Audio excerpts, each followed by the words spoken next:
ETF index mutual funds నేర్చుకుని stock మార్కెట్లో రాణించాలనుకుంటున్నారా? వెంటనే ఈ నెంబర్కి కాల్ చేయండి. నమస్తే, సుమన్ టీవీకి స్వాగతం. సో హోలీ, చంద్రగ్రహణం రెండు ఒకటే రోజు వచ్చినాయి అండి. అది మార్చి 3, 4 అనేది కొంచెం అందరు కన్ఫ్యూజన్ లో ఉన్నారు. మరి ఈ చంద్రగ్రహణం వచ్చినప్పుడు హోలీ అనేది సెలబ్రేట్ చేసుకోవచ్చా లేదా, అసలు ఎప్పుడు రియల్ డేట్, అసలు 3, 4 ఈ చంద్రగ్రహణం ఒకటి ఉంది. చాలా మందికి బోల్డ్ అనే సందేహాలు ఉంటాయి.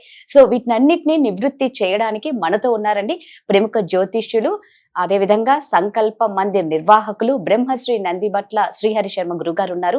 వారిని అడిగి పూర్తి వివరాలు మనం తెలుసుకుందాం. నమస్తే గురుగారు. వాగర్థావివ సంపృక్తౌ వాగర్థ ప్రతిపత్తయే జగతః పితరౌ వందే పార్వతీ పరమేశ్వరౌ. ఆదిత్యాయ చ సోమాయ మంగళాయ బుధాయ చ గురు శుక్ర శనిభ్యశ్చ రాహవే కేతవే నమః. శృంగేరి జగద్గురు పీఠాధిపతులకి, కంచి పీఠాధిపతులకి నమస్కారములు తెలియజేసుకుంటూ కార్యక్రమాన్ని ప్రారంభిద్దాం. గురుగారు, మీరు గత వీడియోలో చంద్రగ్రహణం గురించి చాలా చక్కగా చెప్పారు. ఏ రాశి వారికి దోషం ఉంది, ఎలాంటి పరిహారాలు చేసుకోవాలి, మీ దగ్గరికి ఎవరు రావాలి, వాళ్ళు ఎలా పరిహారించుకోవచ్చు అనేది క్లియర్ గా చెప్పేశారు.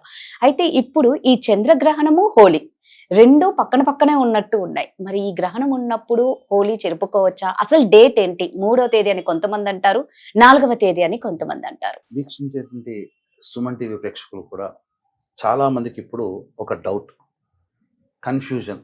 ఈ గ్రహణం అనేటువంటిది పౌర్ణమి చంద్రగ్రహణం ఉన్నది, అదే రోజు హోలీ పండుగన, తర్వాత రోజు జరుపుకోవాలా?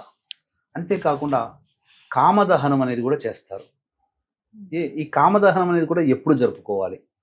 మంటలు, భోగి మంటలు ఎలా వేసుకుంటారో కాముని కాలడం కూడా ఇలాంటిది వేసుకుంటారు. ఇవన్నీ ఎప్పుడు జరుపుకోవాలి అనేటువంటి ఆలోచన చాలా మందికి ఉంటుంది. ఇది తెలుసుకోవాలి అంటే అహోరాత్రాలు 4 ఉంటాయి మొత్తం సంవత్సరం క్యాలెండర్ మొత్తంలో కూడా.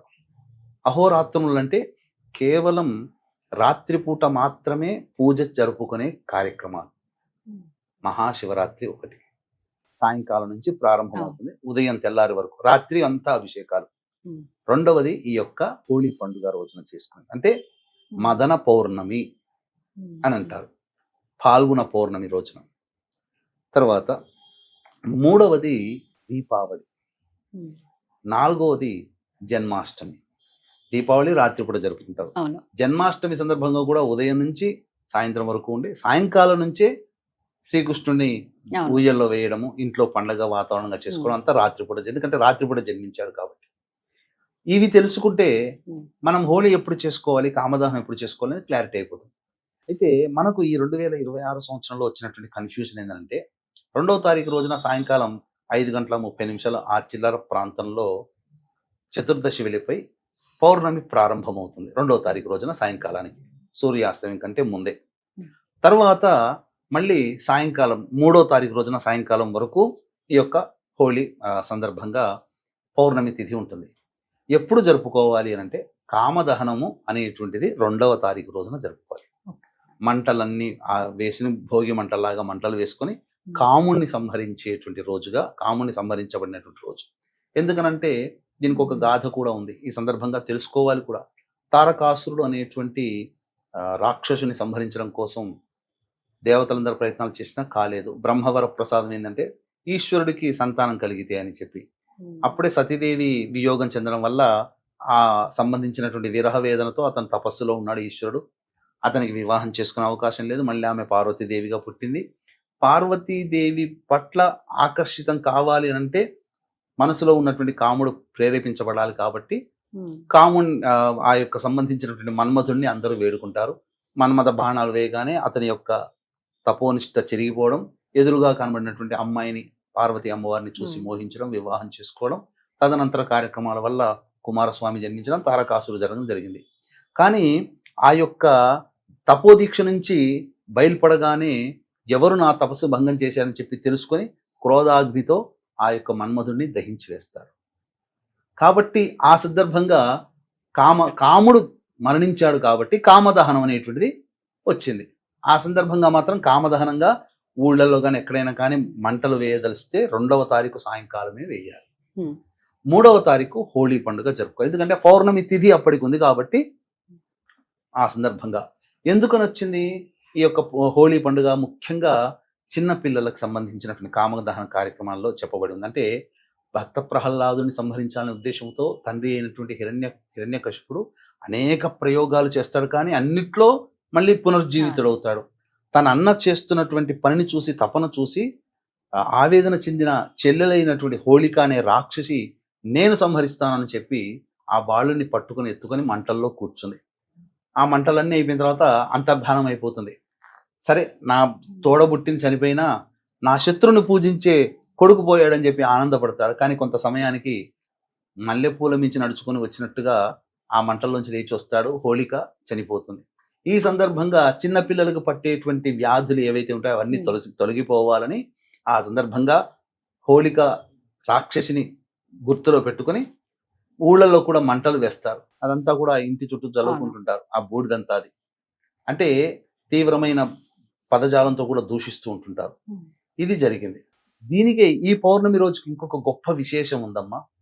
ఏంటనంటే పార్వతీ అమ్మవారు అలకభూని భూలోకానికి వచ్చిన తర్వాత పరమేశ్వరుణ్ణి పెళ్లి చేసుకోవాలనే ఉద్దేశంతో ఆ ఏకామ్రేశ్వరుడు అంటే మామిడి చెట్టు దగ్గర ఉండి ఆ స్వామిని అర్చించినటువంటి కారణం చేత ఆ మీనాక్షి అమ్మవారికి స్వామివారికి పరిణయమైన రోజు ఈ రోజు పౌర్ణమి సందర్భంగా.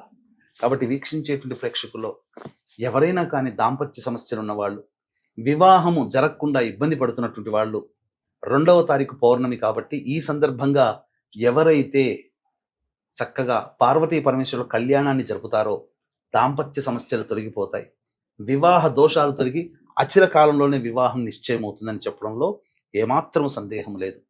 ఇది మీనాక్షి అమ్మవారి దేవాలయంలో చాలా గొప్పగా ఈ రోజున 2వ తారీఖు రోజున అంటే పౌర్ణమి సాయంకాలం వచ్చింది కాబట్టి చక్కగా ఆ సందర్భంగా విశేషమైనటువంటి కార్యక్రమాలు. అసలు అహోరాత్రాలు అని చెప్పి 4 చెప్పాం కదమ్మా. ఇవన్నీ కూడా కోటి సూర్యగ్రహణాల సమయం ఎంత గొప్పదో ఈ యొక్క రాత్రి ఎంత గొప్పది. కాబట్టి ఎవరైనా ఉపాసన పరులు ఉంటారు కదమ్మా, వాళ్ళు ఈ 2వ తారీఖు సాయంకాలం సూర్యాస్తమయం నుంచి 3వ తారీఖు సాయంకాలం సూర్యాస్తమయం వరకు కూడా ఇష్టదేవత ఆరాధన చేసుకుంటే ఆ దేవత అనుగ్రహం అతి శీఘ్రంగా కలుగుతుంది. పైపెచ్చు మన అదృష్టం కొద్దీ ఏంటనంటే ఈ 3వ తారీఖు రోజున గ్రస్తోదయ కేతుగ్రస్త చంద్రగ్రహణం అనేది ఏర్పడుతుంది.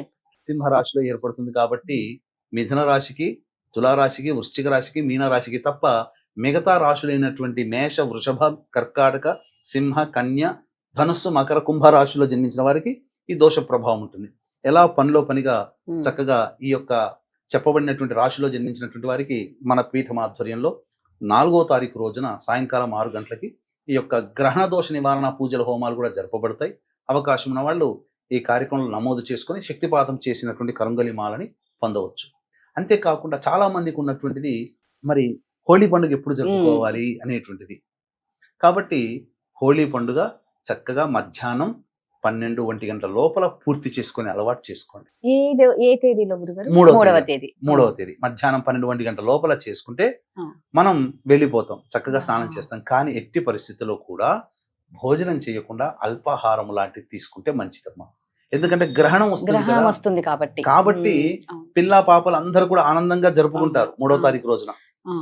కాబట్టి ఇంకొంతమంది ఏందనంటే గ్రహణ వేద 3 జాముల ముందర చంద్రగ్రహణం కాబట్టి 3 జాముల ముందర అన్నారు కాబట్టి 9 గంటల ముందర కాబట్టి ఉదయం 9:19 గ్రహణ వేద వస్తుంది కాబట్టి హోళీ పండుగ జరుపుకోకూడదని చెప్పి కూడా ఒక మతాంతరం, ఒక శాస్త్రం చెప్పబడి ఉంది. అందుకని 4వ తారీఖు రోజున హోళీ పండుగ కొన్ని ప్రాంతాలలో నార్త్ సైడ్ కొన్ని ప్రాంతాలలో 4వ తారీఖు జరుపుకుంటారు. ఎందుకంటే గ్రహణం వచ్చింది కాబట్టి. కానీ పౌర్ణమి రోజునే హోళీ జరుపుకునే ఆచారం వచ్చింది కాబట్టి జరుపుకోదలిస్తే మనం జరుపుకోవచ్చు. ఇదేమి పురాణాల్లో ఉన్నటువంటి రంగులు జల్లుకునేది పురాణాల్లో ఉండే ఆచారం కాదు, ఈ మధ్యన వచ్చినటువంటి. జరుపుకోవచ్చు, ఆనందోత్సాహాలతో జరుపుకోవాలనుకుంటే 4వ తారీఖు కూడా జరుపుకోవచ్చు, ఇబ్బంది లేదు. గురువు గారు చెప్పినట్లు చేస్తే మాత్రం ఆ రాశి వారికి మాత్రం అంతా మంచిగా జరుగుతుంది. ఖచ్చితంగా అందరూ సద్వినియోగం చేసుకోవాలని కోరుకుంటున్నాం. ధన్యవాదాలు గురుగారు. సర్వం శ్రీ ఉమామహేశ్వర పరబ్రహ్మార్పణమస్తు.